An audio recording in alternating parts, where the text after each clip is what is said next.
Any money you can donate to the PAC will be helpful. All right, our next guests were editors of a book that you hopefully are all familiar with and have read, or at least thumbed through and looked at some of the statistics and the findings, Unleashing Capitalism, how to, a prescription for economic prosperity in South Carolina. Pete Calcagno, did I pronounce that correctly? Calcagno was the editor. He is an associate professor of economics at the College of Charleston. Is that still accurate? Founding director of the Initiative for Public Choice and Market Process. He's also an adjunct scholar at the Ludwig von Mises Institute. I think most of you are familiar with. We're very pleased to have him here with us tonight. We also have Dr. Russ Sobel, who was an assistant editor. He also was the author-editor of a predecessor to this book, named the same thing for West Virginia, where he was a professor there at West Virginia University for a good while. He is now here in South Carolina. He is actually a native of South Carolina and is a visiting scholar with the Initiative for Public Choice and Market Process at the College of Charleston. Also a visiting scholar with the South Carolina Policy Council. Has written and published over 150 books and articles, including national best-selling Principles of Economics textbooks. So if you would, please give a warm welcome to Dr. Calcagno, I apologize, and Dr. Russ Sobel. Thank you.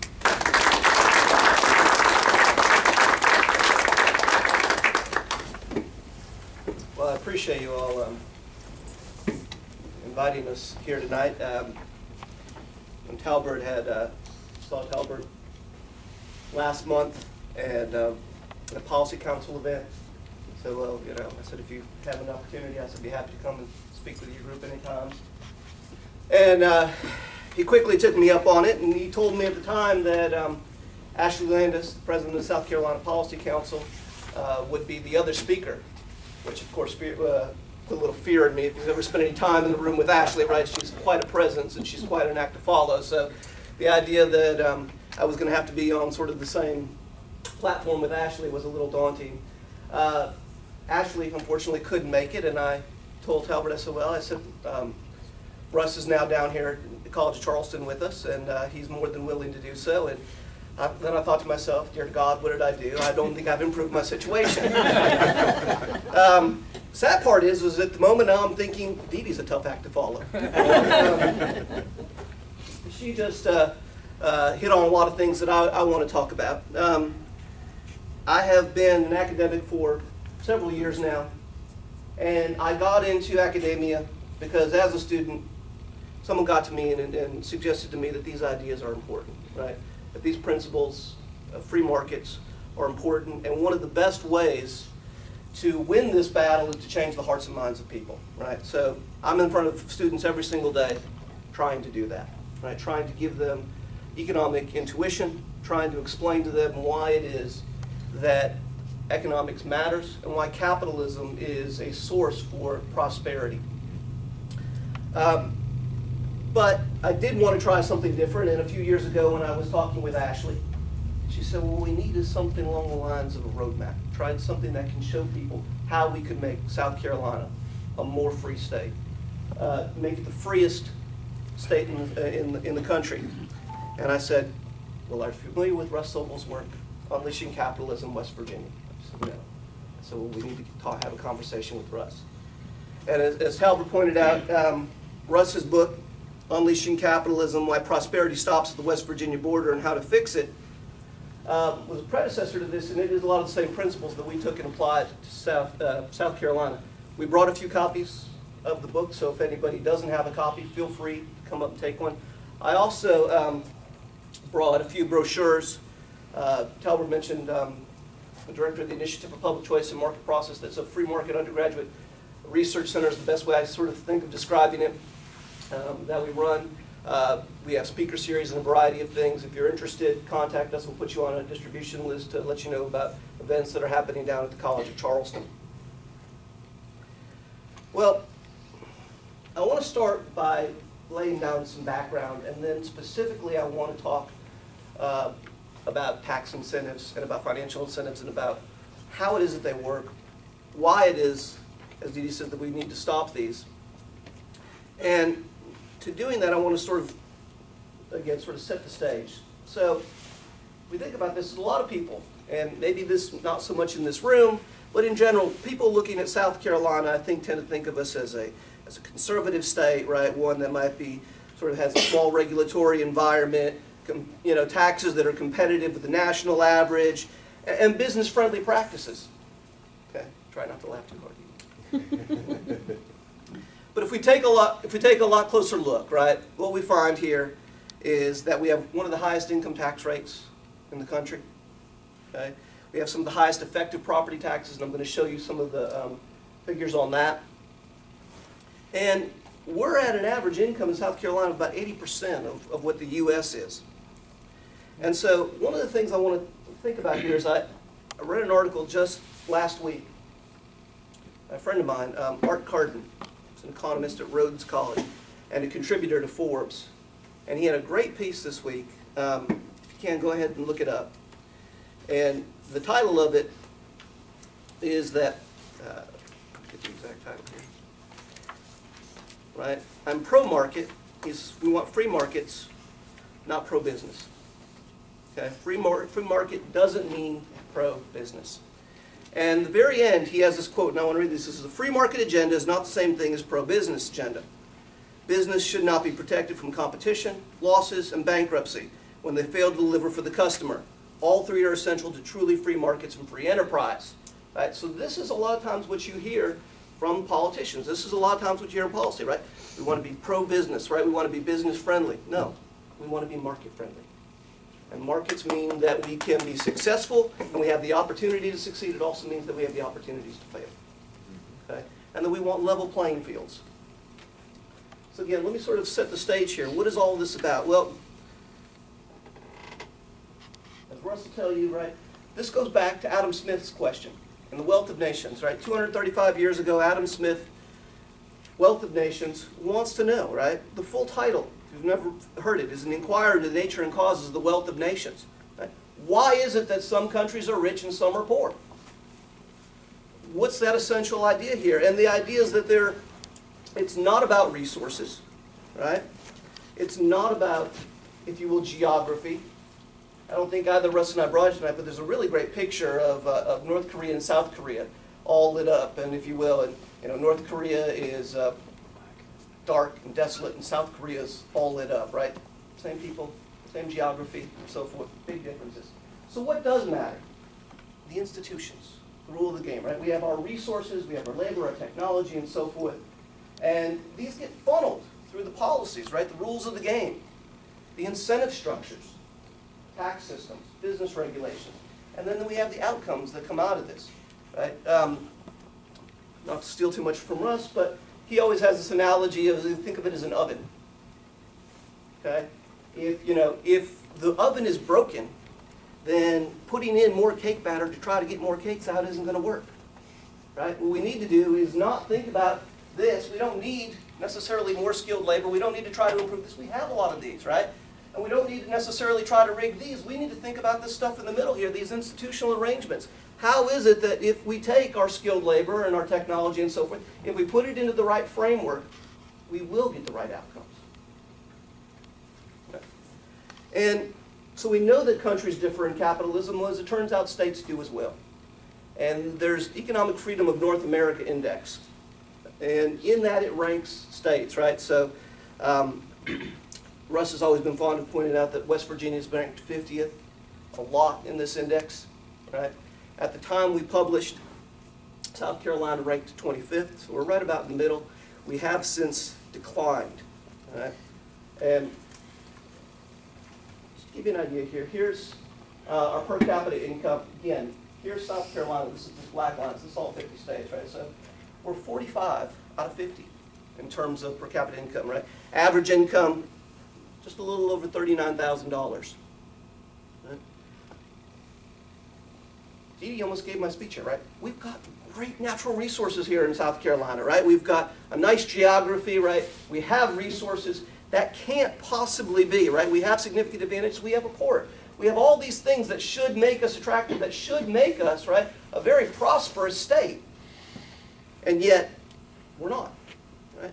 Why? Well, we're not setting up the right incentive structures. We don't have the right rules of the game. We don't have the right economic policies. We've got the resources we're putting in, but we're getting all the bad outcomes because, if you will, the oven's broken.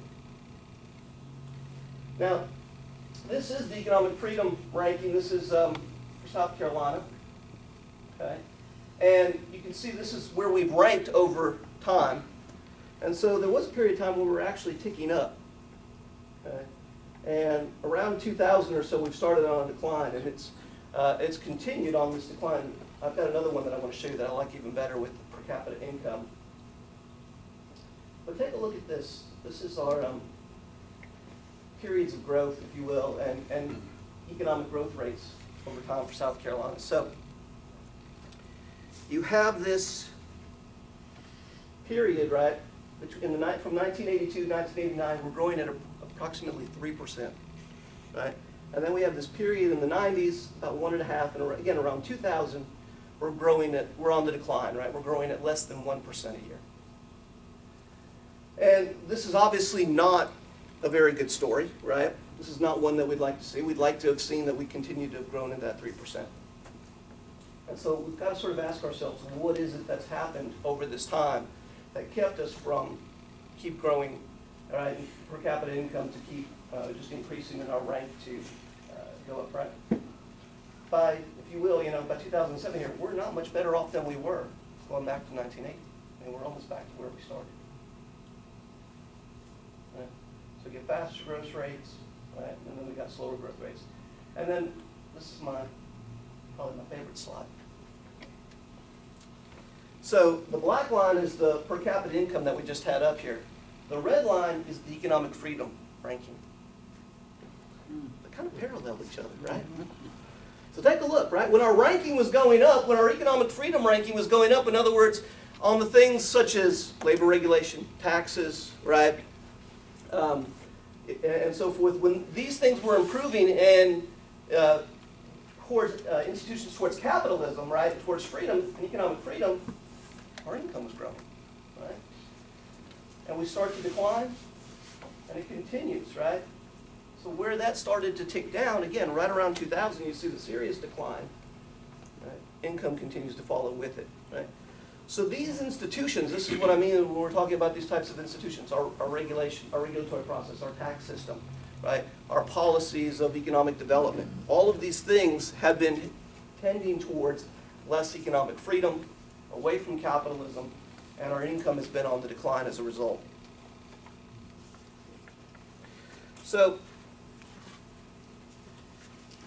I want to spend a little bit of time focusing on talking a little bit about incentives and economic development policy, and I'll give you some things, but I want to start off with a real simple story. And this is something that I don't think most people think about, most people know. I want to take this idea of a micro versus the macro view. Now, I'm a microeconomist. I sit here up and down and I'll tell you that, I border on the viewpoint some days that macro doesn't even exist, right? The macroeconomics doesn't even exist. That's just a bunch of, what you want to look at is micro stuff. And yet, in this instance, we kind of have to look at the macro. Right? If we really want to get an understanding of this, we kind of look at the macro.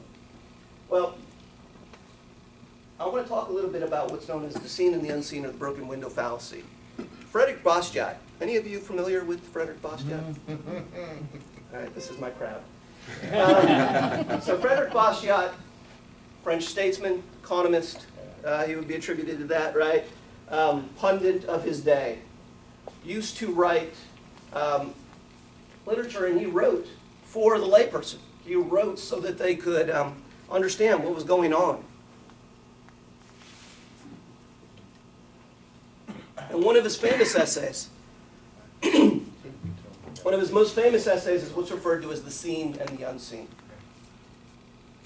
He's got another one that I love. It's called the Petition to the Candle Makers. Petition of the Candle Makers, right? Where in the end he was excellent at satire. Where the candle makers put together a petition to block out all the windows and so forth from the unfair competition of the sun. Yeah. But in this essay, right, he talks about what we refer to as the seen and the unseen. And Henry Hazlitt, in a very famous book, and again, one that I would encourage you to pick up if you haven't ever read, Economics in One Lesson, picks up on this, right? And the lesson is the seen and the unseen. And it's later become known as the broken window fallacy. So Hazlitt distills it down, and so let me try and tell you this story real quickly. I do this every semester. This is where I start. This is one of the places I start my classes. A vandal comes along and throws a rock into a baker's window, right? Breaks the window. Crowd starts to form. They start to think about it. They start to talk amongst themselves, and they're trying to find the silver lining, right? Windows didn't get broken. There'd be no business for Glazers, right? Glazer's now going to get $250 to replace that window, or $1,000, or whatever that is, right? And he's going to have that money, and now he's going to go out and spend it into the community, and this will go into ever-widening circles, right? And so now the crowd starts to think about it, and they say, well, wait a minute. Instead of the vandal being the problem, maybe he's the hero, right? If windows weren't broken, right, then how would we get business for the Glazer? Right? Well, that's the scene, right? The scene is that the window will get replaced, and everybody will see that. What's the unseen? The unseen, he says, is that that money that the baker was going to use and has to use now to replace the window, who's going to buy a suit? Would have been business for the tailor, right? Which means that the tailor would have gotten that money, and it would have gone out into the community and then moved its way in ever-widening circles without destroying real wealth, without destroying real assets, right? As he points out, he says, if we treated them as the community, right, we take them, right, then they're poor for having lost that window, right? They had a window and $250, and now they just have the window. If we take the scene view, right, the lesson is, as I tell my students, right, especially right now, we're in poor economic conditions. We want to create prosperity, right? If we take the lesson from the obvious, from the scene, go home and break a window on your way home. Yeah. You know, better yet, let's start knocking down buildings. We'll be creating jobs left and right. Yeah, that's pray for a hurricane, right? Now, this is the thing that I want you to have in mind when we talk about economic incentives. Because it's exactly that. It's that seen and the unseen. Right? So states offer tax incentives, subsidies, whatnot, to attract firms here, right? And what do we see? We see BMW and we see them hiring people. We see Boeing and we see them hiring people. Right? What we don't see means that we have to take a little bit of a macro view. We have to think beyond South Carolina. What would we have had? Okay, let's stay in South Carolina for just a minute. What would we have had if we hadn't taken the tens of millions, the hundreds of millions of dollars from taxpayers to give to Boeing, to give to BMW, whoever the company is, that it stayed in the private sector and got used in ways that individuals had wanted and desired? What kind of growth would we have had? How would it have been spent? That's the unseen. We don't know that. Now take it one step further and then say, okay, you know, what if BMW simply located in Kentucky as opposed to South Carolina? Would the U.S. overall have seen more growth because perhaps Kentucky would have been a better place for them, but we lured them here with our incentives, which aren't necessarily real factors, right, of how the economy is. We're creating artificial incentives and artificial processes by which they're working on. Okay? One of the things that's really important to understand, and I don't think most people get this again, and if you look at the literature, it's out there, most firms are not induced to expand because of tax incentives. Okay?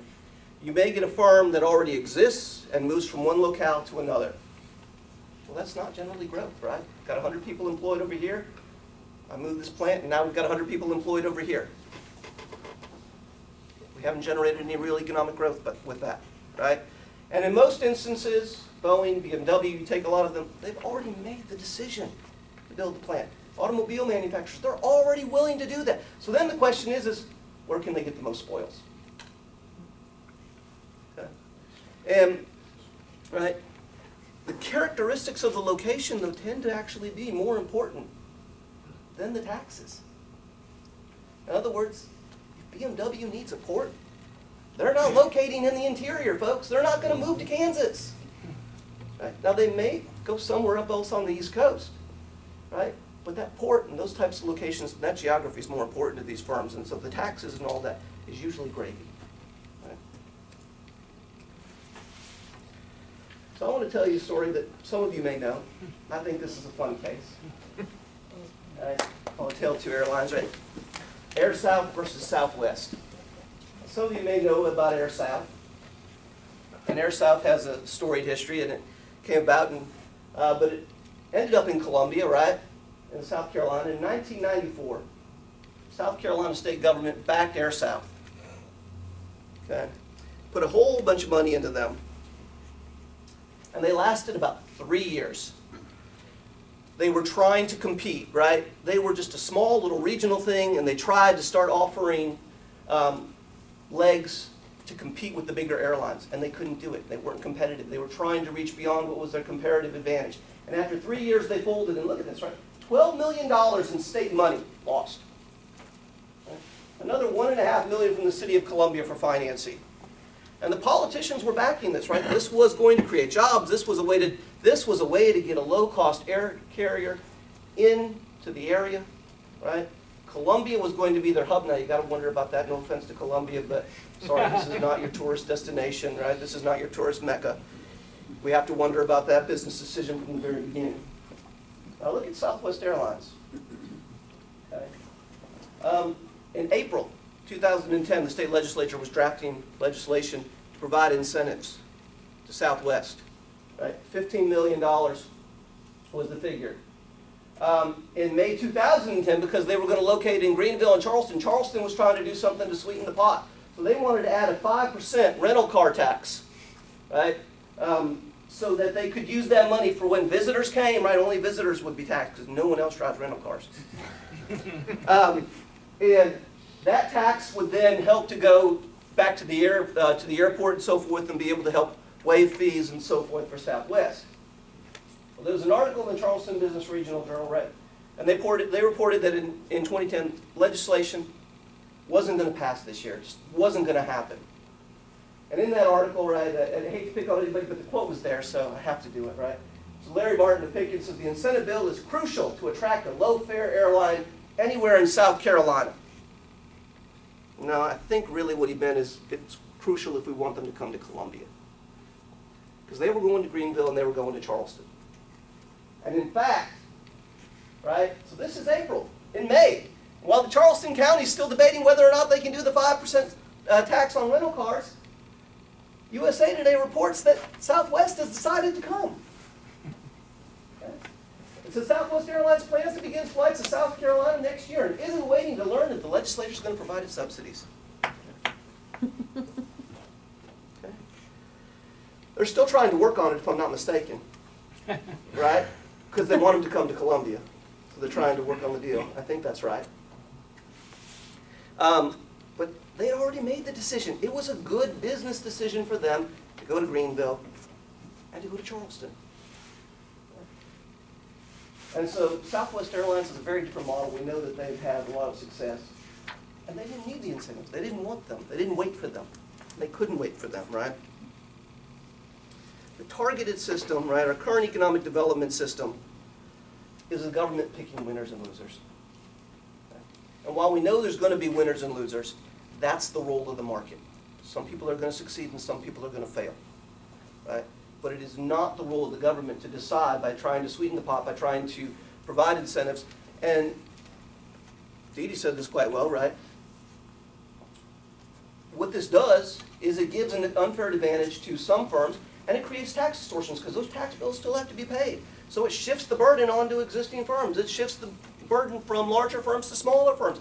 It shifts the burden in a variety of ways. It doesn't go away. Right? Property taxes still have to be paid. Income taxes have to be paid. There's all sorts of things. There's funding and so forth. And it shifts that burden. Russ and I were being like poor students in our class, right? And chatting while you were talking. And you said Amazon, and we need to maybe tax everybody, and we need a level playing. I have an idea. I have a level playing field. Okay. Let's not tax anyone. Let's just get rid of them, right? Sales are taxed. Let's not tax them, and they'll do anything else. That's even. That's even. Right? Property taxes.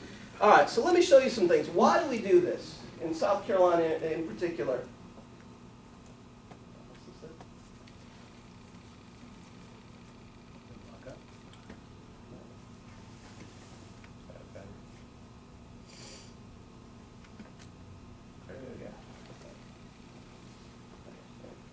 All right, so let me show you. This is our property tax, industrial property taxes in South Carolina and the other southeastern states. And this is an effective tax rate that we've was calculated. National Association of Manufacturers has a competitiveness red book, and they figure out the effective tax rates. Look at this, right? And while it's not a very high rate, 3.73%, right? You can see where that compares to every other state. Right, in South Carolina, in terms of the effective tax rate on industrial property, right? So a firm with 25 million assets, $25 million in assets, right? Broken down like this is going to pay a significant amount, right? Much higher than any other state in the southeast. We threw Delaware in here for comparison, just so that you can see. They tend to be ranked very high in the Economic Freedom Index, right? And why is this, right?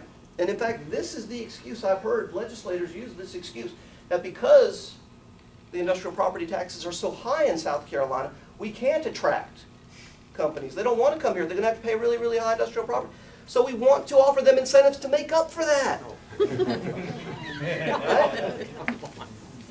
Right? We've got these really high taxes, and we're not going to attract anybody, so we'll offer them in the incentives, and that'll compensate for the high property taxes. The interesting thing is that the ratio assessments are actually in the Constitution. It's a very odd thing. Right? So the ratio assessments are actually in there.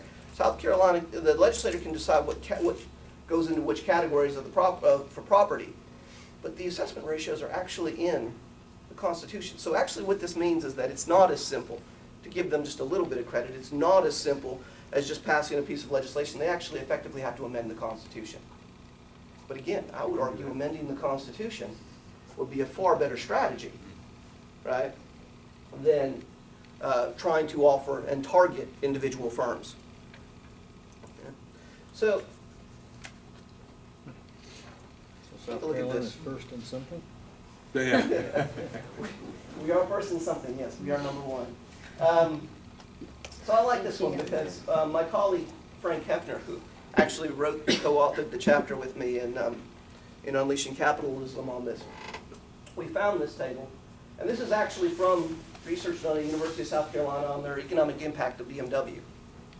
Now, BMW is often considered to be a real success, right? You know, it helped revitalize. There's lots of jobs that have come out of that Greenville-Spartanburg area, right? There's been a lot of things. And Frank likes to say, you know, the one potential success, right, or even apparent success, shouldn't be what governs economic policy then for the whole. And take a look at this stuff. So this is, the automobile industry has been one that has been sort of rampant in this, and they play this game. And obviously this is not unique to South Carolina. Sadly, all the states do this. And that's why I think in part, right, so it becomes very much a beggar thy neighbor policy, right? And that you've got to compete.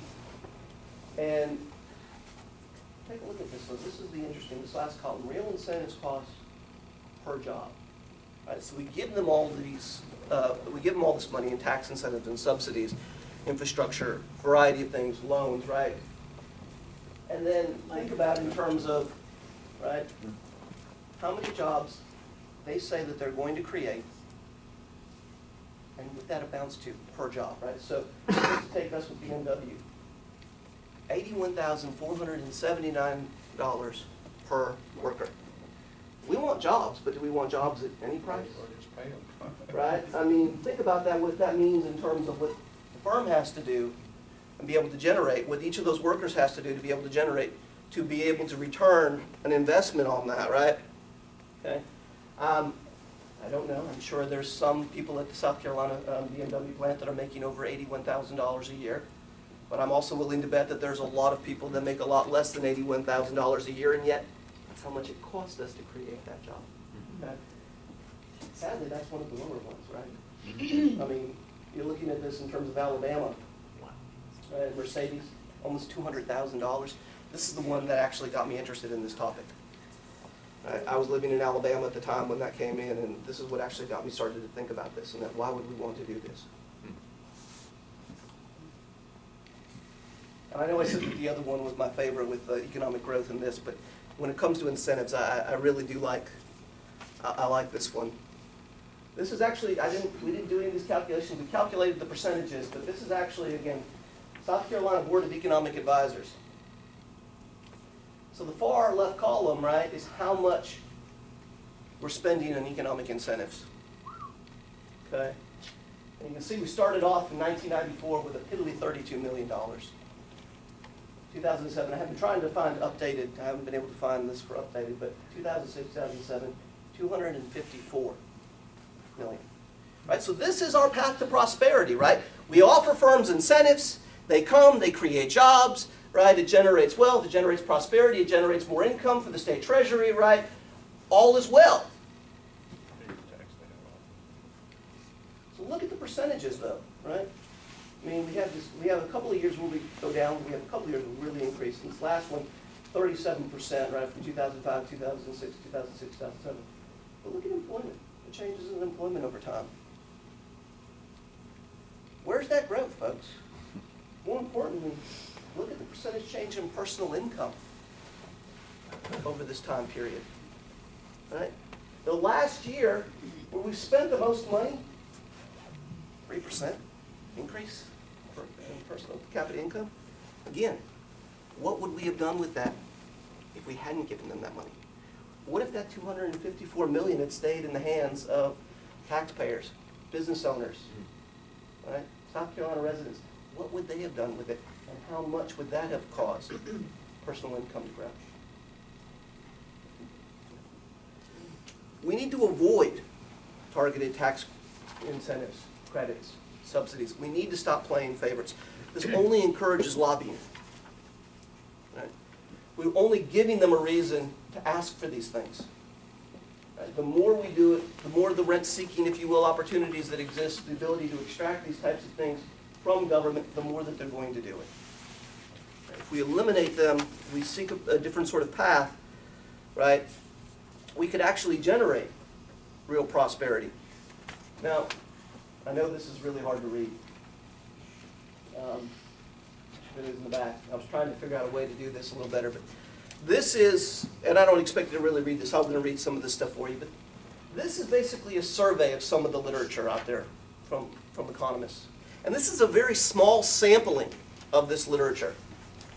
But this is very representative and very consistent of this literature, right?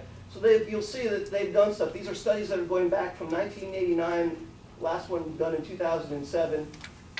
Right? Some of them have looked at particular states. Others have done nationwide studies. The conclusions, though, are always the same. No evidence of incentive impact on manufacturing. The tax incentives were ineffective. Targeted incentives reduced economic performance. No evidence of large firm impacts on the economy. Tax incentives had no impact on targeted industries. This had no effect on retail employment overall. And my favorite, no permanent employment increase across the state. Okay. These types of systems, right? The economists, the literature from this from the economists is well documented. We know this. We're just trying to figure out why the states keep doing it. And we know why they keep doing it, right? But what we're trying to do is get you to think about why it is that we shouldn't. All right? So what does this mean, right?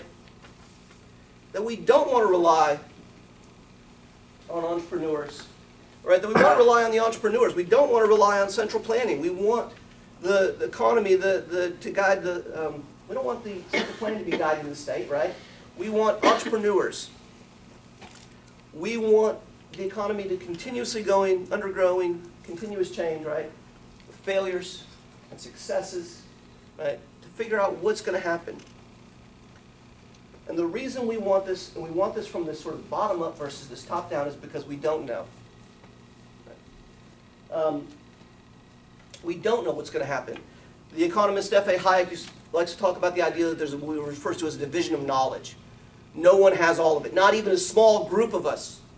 Right? Not even the legislature in Columbia together, right, has all the knowledge necessary to plan the economy, okay, let alone D.C. Right? There's a couple of quotes here, but in the interest of time, maybe Russ will pick them up. In the interest of time, I'll forego them here. But the idea here is that I think is a pretty straightforward one, right? Go back to where I started. We want to be a state that is free market, not necessarily pro-business, right? We need to stop and avoid, right, regulating prices, to avoid the tax subsidies, to avoid the targeted, to stop creating the distortions, and hopefully generating real economic growth. And I appreciate your time, and I want to make sure that Russ gets his. I know we've running long on all this, so I want to get him up here. Do you mind if we wait and maybe take tag team on questions at the end? Sure, absolutely. Your show, so however you want to run it.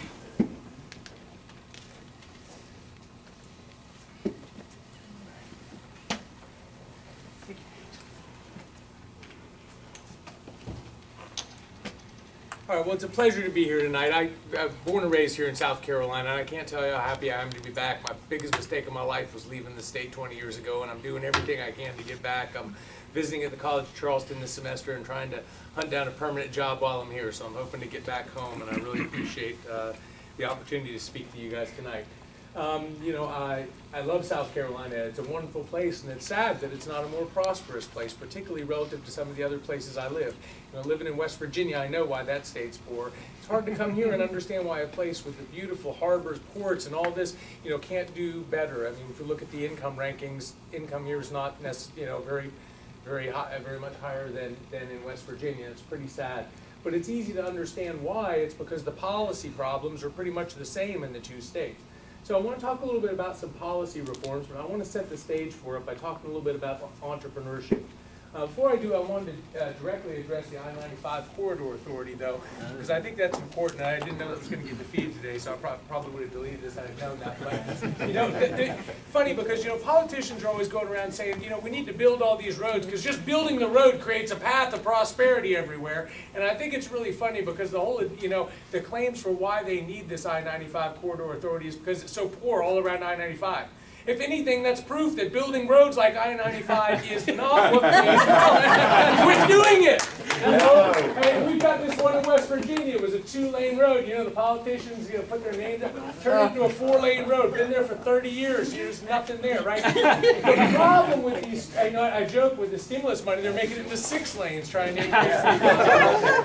It's putting the cart in front of the horse. You know, it's not that good roads aren't important.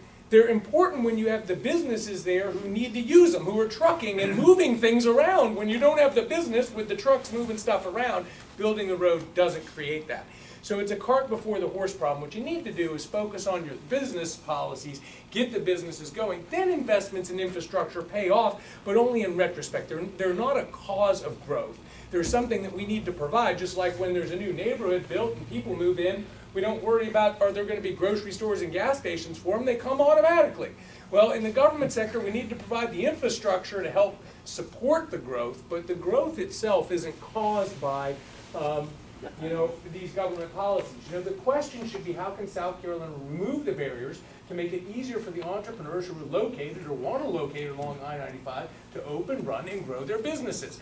That's what the point of it is, you know, and it's very sad to see you know, things like that going.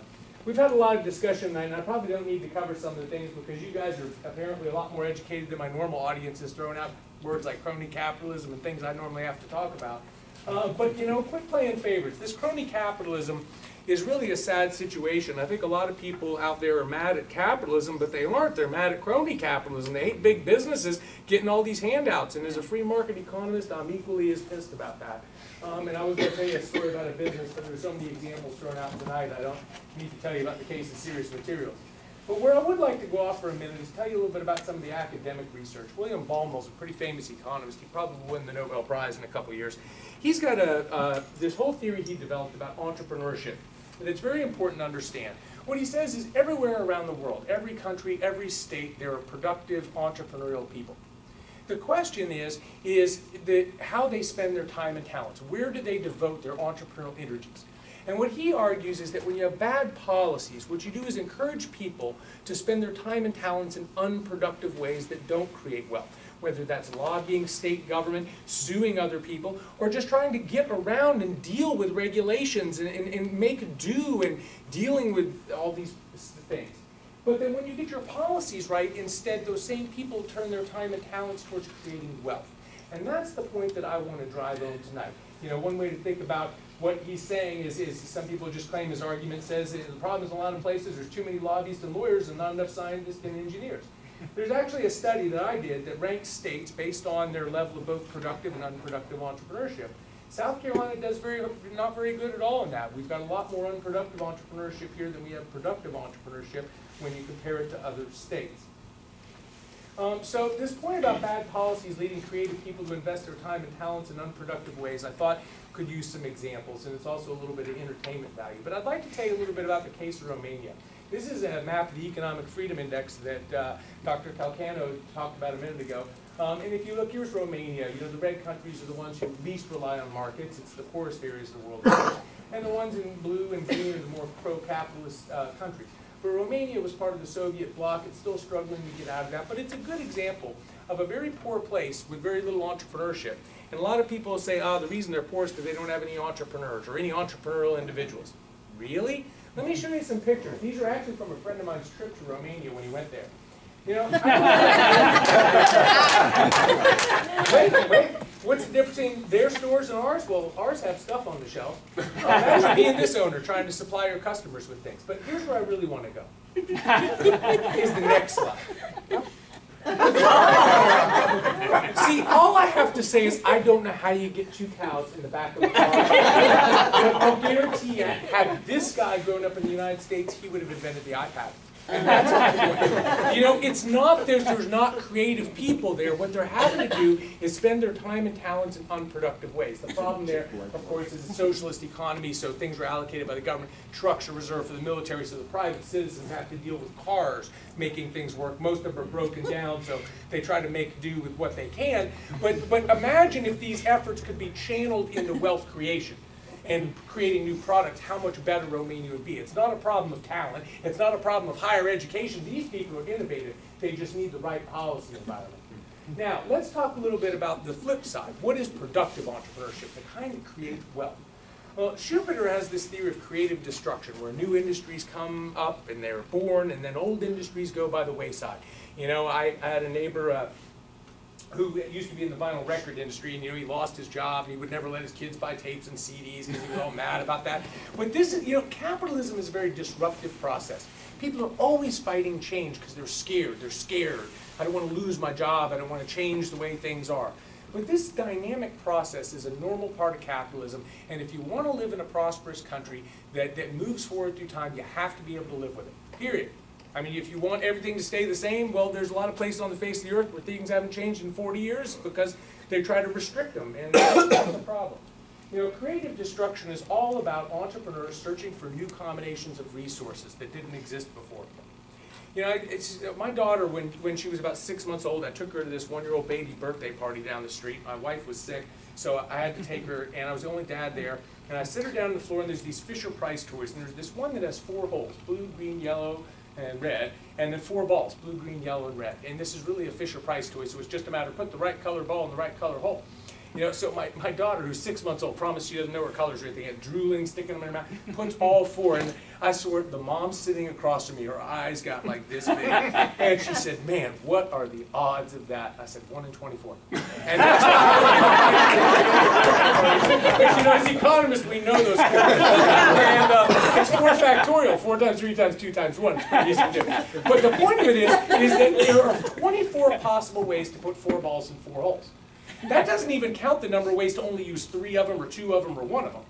So now think about how many combinations of our resources. There's all these resources, and now entrepreneurs are like, wow, I wonder what would happen if I put that one with this one with that one. Nobody's tried that before, right? How many possible new combinations of resources are there? Well, one of the ways to get an indication that it's infinite is that there's a mathematician who's all over Yahoo News, because he calculated his striking conclusion is every time you shuffle a deck of cards, you get a new combination of cards that's never before existed in human history. You might not believe that, but go do 52 factorial on your computer. Your computer can't handle it. It's a 68-digit number.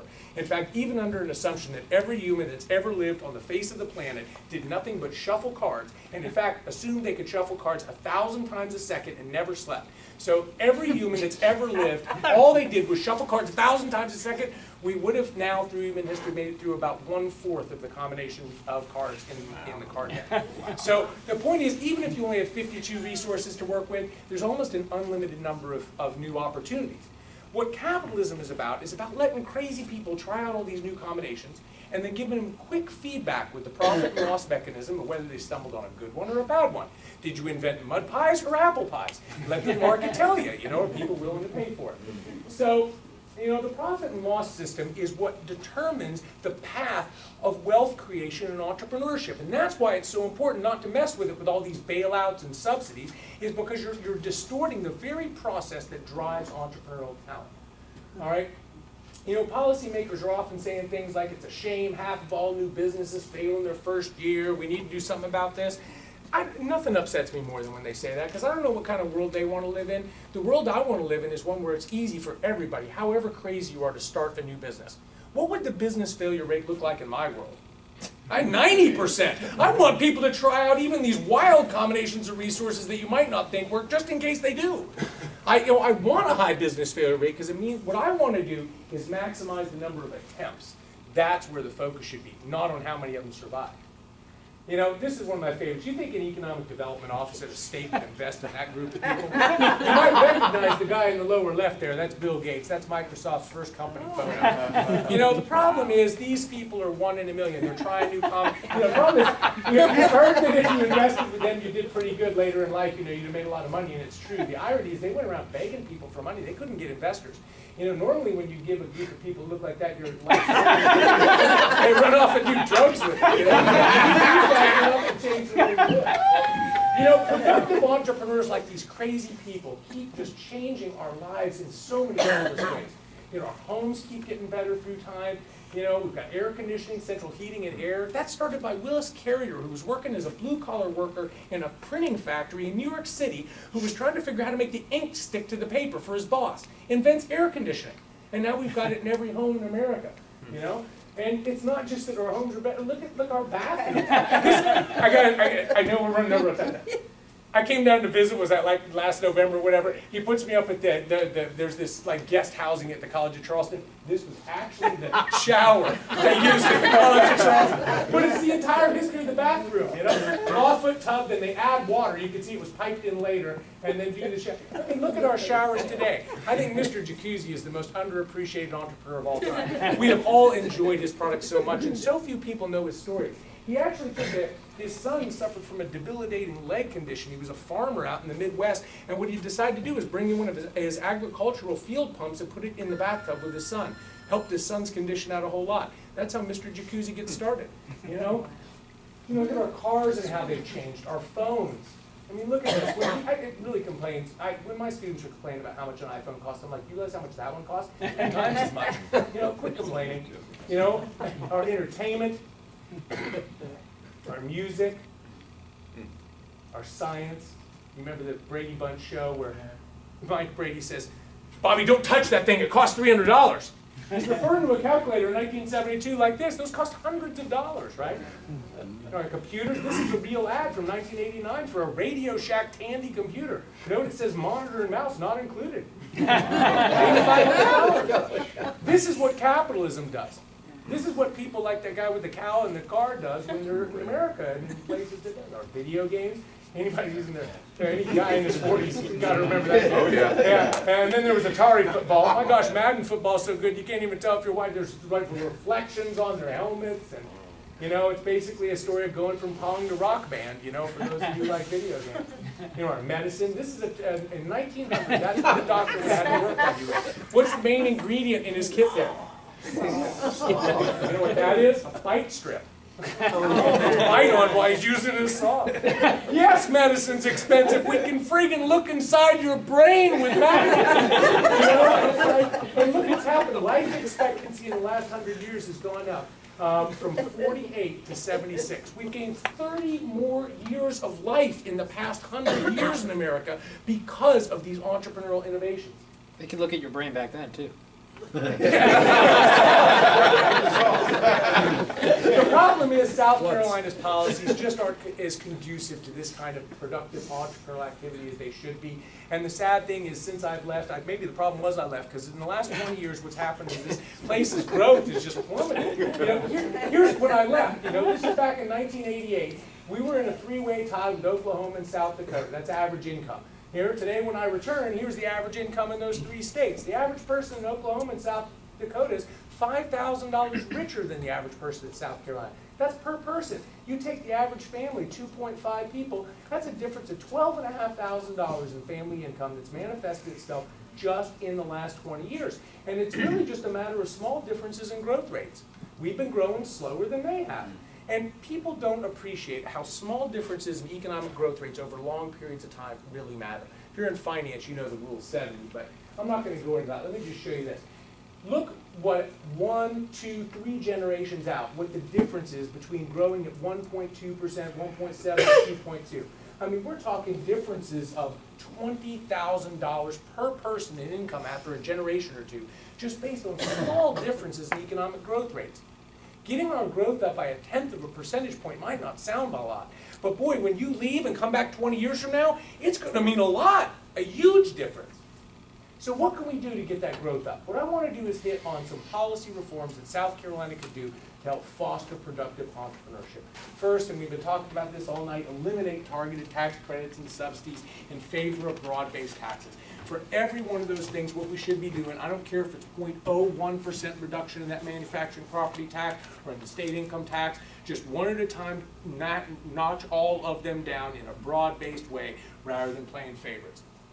Number 2, increase the share of the economy's resources available to private entrepreneurs by reducing the size of government. I absolutely loved your little tie example up there because that's exactly what we're talking about.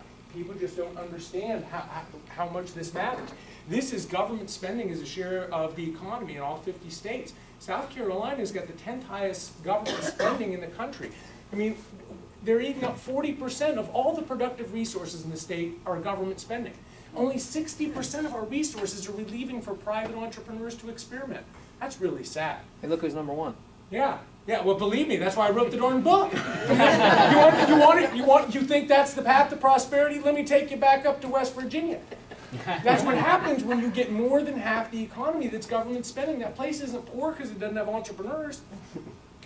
You know, and here's if you exclude any federal spending and just look at state and local government. It's not that the problem is federal government spending here. I mean, state and local government here, you know, top 11, you know, in the country. And look who's down at the bottom, Delaware, you know, Virginia, these places, Texas, that are growing like gangbusters, Colorado. Next one, regulatory reform. Oh my gosh, and obstacles to new ventures. I can't tell you how much it upsets me every time I stop at a gas station or go into a business and see something like this on the wall. Yep. This is sad. This is a convenience store up in West Virginia. Now I'm down here, I'm going to be taking a lot everywhere I stop. But I mean, there's 13 permits to open a, I mean, they're not doing open heart surgeries there, folks. I mean, it's a convenience store. You know, and the problem is, and this is a Sam's Club, by the way. I mean, what could be more uniform across the U.S. than a Sam's Club? They require that much? I mean, the problem with this is that it gives a huge advantage to big companies like Walmart's and Target's who have legal staffs, accounting staffs, and it really handicaps the small mom and pop who are in the rural area along I-95 and want to start a family restaurant. That's who's affected by this in the most harmed way. And these kind of burdens are really hard to overcome for the small entrepreneurs in the world. The problem with regulatory policy is, unlike the business sector where there's a loss mechanism to get bad businesses to go away, there's no profit and loss mechanism to get bad regulations off the books. We keep passing them, and then they have harmful effects. Some of them don't even live up to their stated intent. They make the problem worse, but there's no natural mechanism for going back and saying, wait a minute, maybe we should take that off the books. And you know, when you try to bring up one that should be repealed, legislators are like, oh, we got too many other important problems to deal with other than that little regulation. You know, the economy's tanking. You need sunset provisions that force this stuff to come back up. Anytime a new regulation is passed, it should contain a sunset provision that says, if within 5 years this regulation can't prove its effectiveness using real data, it automatically goes off the books. All right, the next one is legal reform. And I mean, you know, legal reform is a very touchy subject, I know, particularly for the lawyers who want to make income from all the lawsuits. But there's just one point I want to make. And that is, you know, every time you pick up a prescription, this is one that came into my house. This is one prescription. They couldn't fit it all in one sheet.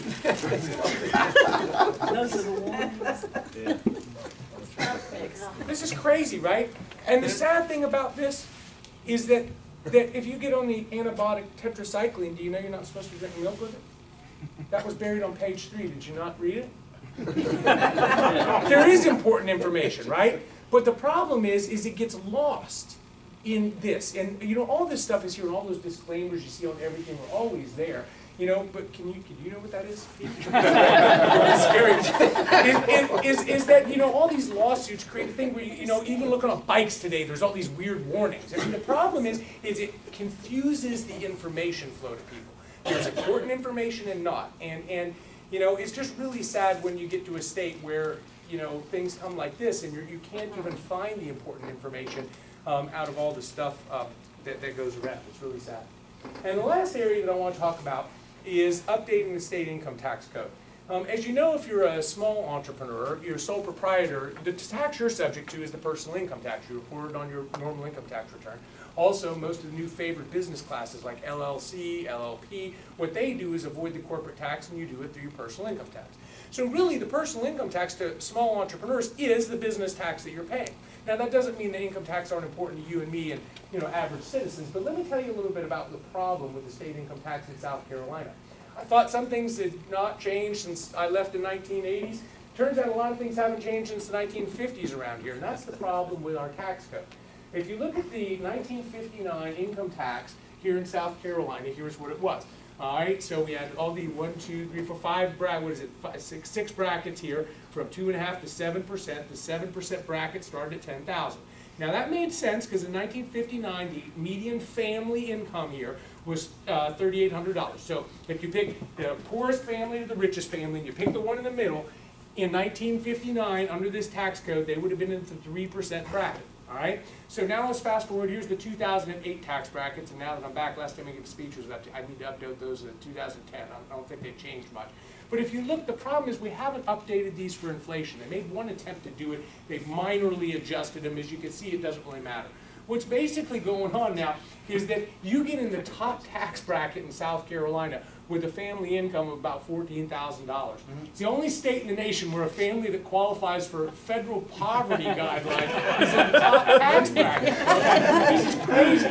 You know, I mean, if you take a median family income here, it's now $52,000. I mean, virtually all taxpayers in South Carolina are in this top tax bracket. So essentially, South Carolina has the highest flat rate income tax in the U.S. I mean, other states that have one bracket are like 3 to 5% range. Here, virtually everybody's in the 7% tax bracket. And you know, most other states, their top tax brackets begin around $80,000. And here's the irony. Say you take the 1959 tax brackets, you just update them for inflation today, here's what the tax brackets would start at. It's the equivalent of the way they were in 1959. And if those were the tax brackets, the median family here in South Carolina would be in this range instead of in the top tax bracket. I mean, these severely need to be changed. It's easy to understand why they don't want to do that, because they're worried about losing revenue, because, my gosh, we're taxing everybody at 7% now. But this is a barrier not just to individuals keeping what they earn. This is a barrier to small entrepreneurs and entrepreneurship in the state as well.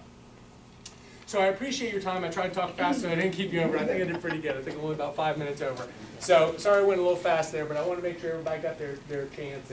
And thank you all so very much for having me back. I'm so thrilled to be back in my home state. Thank you very much. I've got plenty of time. I know people may need to leave, but why don't Pete and I take some questions? Everybody, if you need to leave, you're welcome.